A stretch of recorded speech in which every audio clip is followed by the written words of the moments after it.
G-Roll Electronic Productions, baby.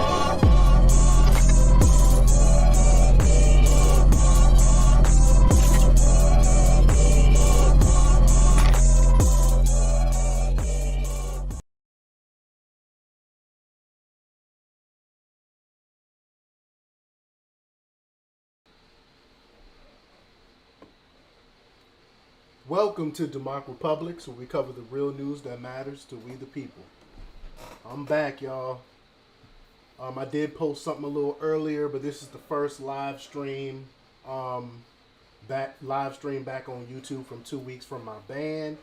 If you want to know why I got banned, or you want to see the videos, the two videos that they gave me strikes for, it's on my Patreon. You can go to Democratic Republics on Patreon and subscribe there, and I talk about why I got banned, and I reposted those videos on Patreon.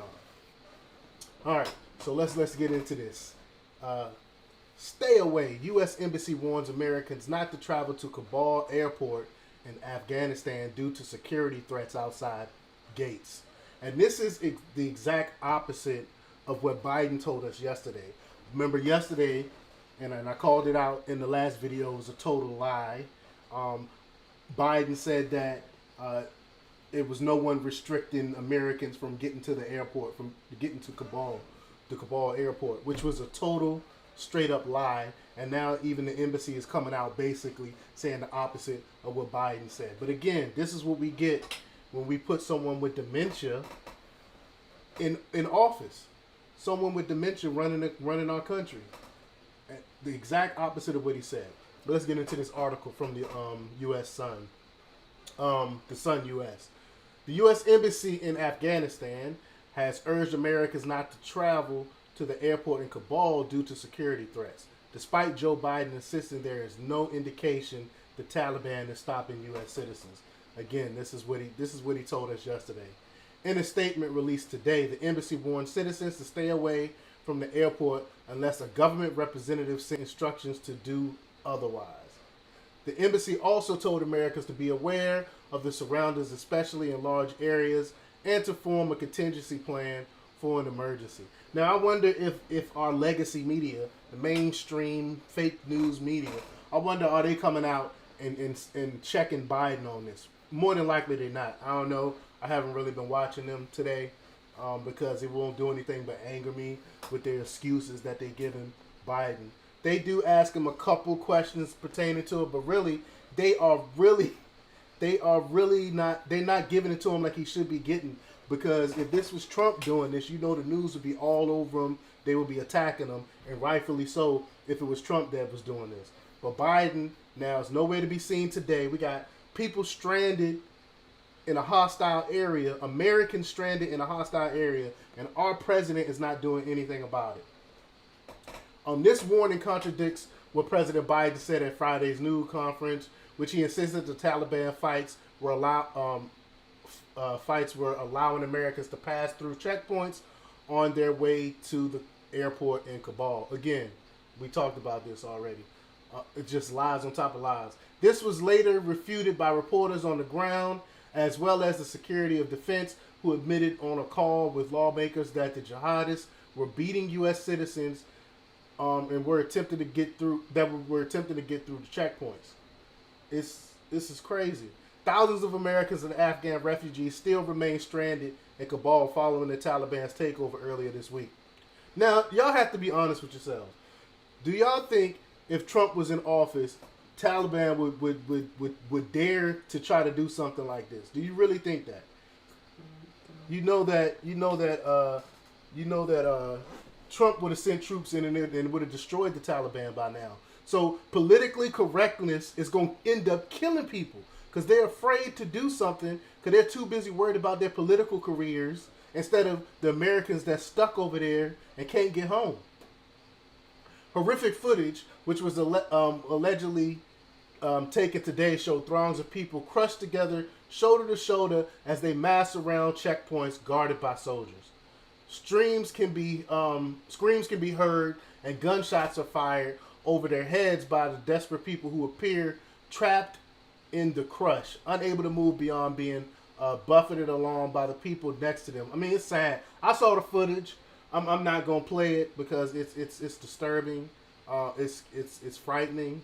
Other videos show soldiers leaning over barricades, and they plucked children from the hands of their parents as they found themselves unable to move. And I saw that too. It was sad. It was sad. D. Wade Bueno said, "Okay, been here. Am I really only one here? Just checking out." Brawny said, "Yes, there's more to this. A deal was struck. President matters none."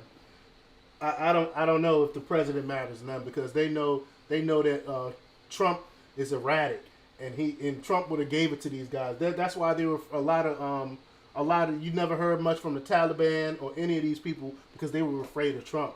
So I think the presidents do matter.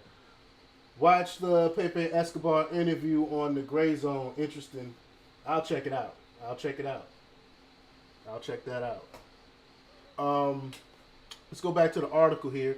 Numerous people have reported received medical care for asphyxiation and dehydration that may crush in temperatures of up to 31 degrees Celsius. Dewey Bueno said, but Intel lies to presidents. Oh, that's absolutely, you hit the nail on the coffin with that. Intel does they do lie to presidents. That's why you can't have a person in there with dementia who has no discernment. You need a president with a little bit of discernment to understand that these Intel agents will lie to them. And I think President Trump understood that Intel do lie to them, because he saw what Intel did to him in his presidency.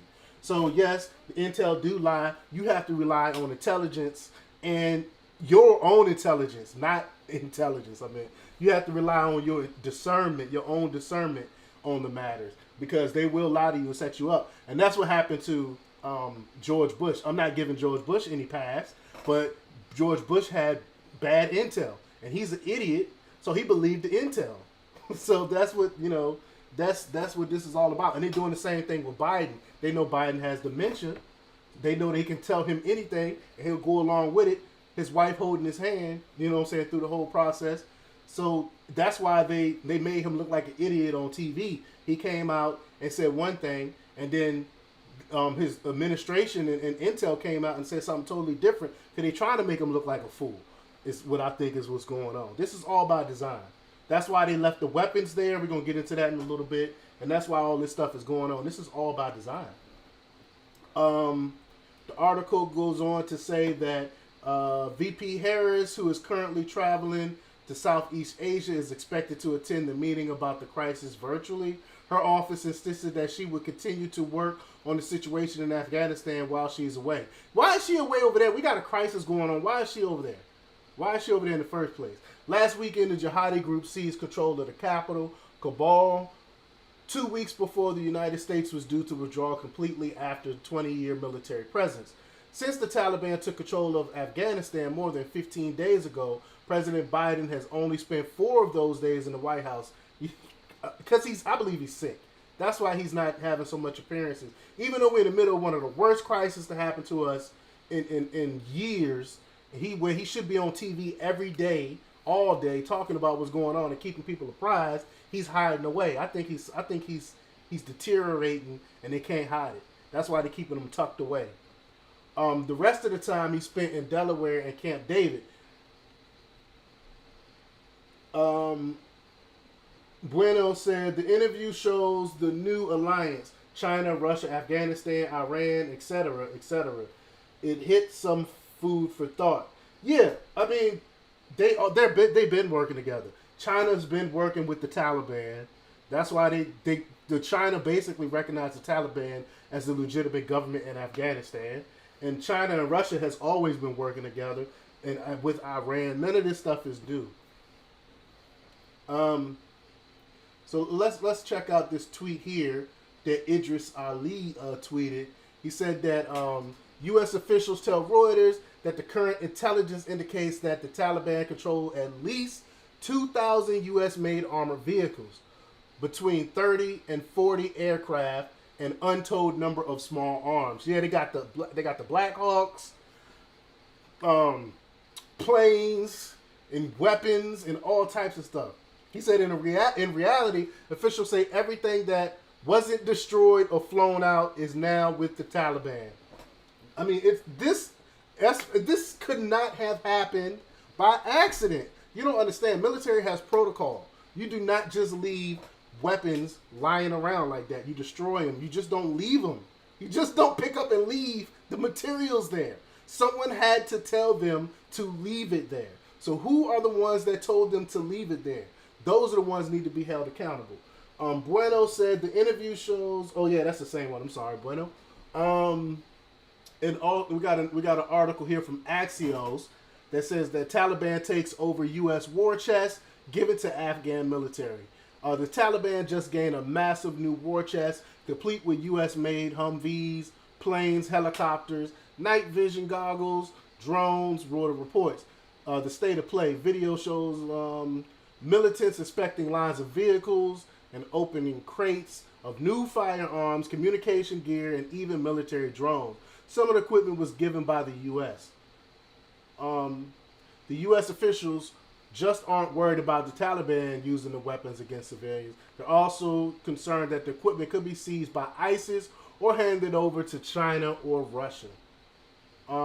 Details. The equipment includes over 2,000 armored vehicles, what we talked about from the tweet, and up to 40 aircraft.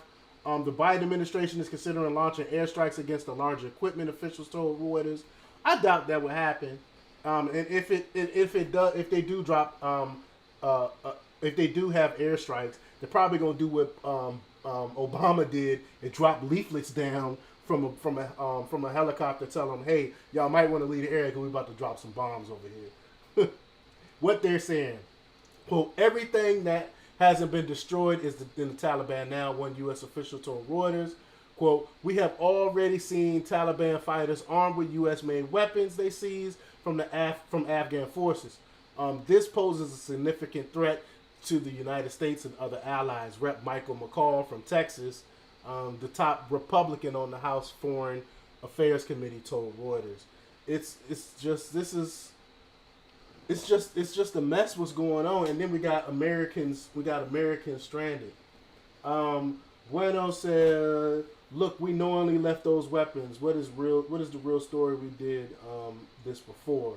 And then Bueno said, I agree. Yeah, this is on purpose. They gave them the weapons so this can happen. They want this to happen. You know, I'm sure most of my listeners already know about the Hegelian dialectic. I talk about it all the time. Problem, reaction, solution. This is all created on purpose. They left the weapons so the Taliban could pick up the weapons and use them purposely against Americans. Because how else you gonna get the war started back up in Afghanistan? Because when we're pulling out, the only way to do that is to show that the Taliban is a threat. So you leave some Americans there, you leave some weapons for the Taliban to pick up, and you wait for the Taliban to use it against Americans, so we can be like, look, we need to go back, we need to go and bomb. We need to go bomb the Taliban and take over Afghanistan all over again. That's what this is all about. That's what's going on. That's why they put in this puppet president that has dementia so they can do things like this and continue their perpetual war and the industrial military complex. That's what this is all about. But let me know what you think about this, y'all. And go to democrepublics.com because, you know, you never know the next time I'll be banned. I think if I get another strike on YouTube, I'll be banned permanently. So go ahead and check me out on Patreon and sign up for the Patreon for exclusive videos. If you like what I'm doing, please donate to Democracy Republics on PayPal, or I'm J Psych on Cash App. And leave those comments down below. Like, share, subscribe, and check out democrepublics.com for the latest in news. I'll check y'all out next time.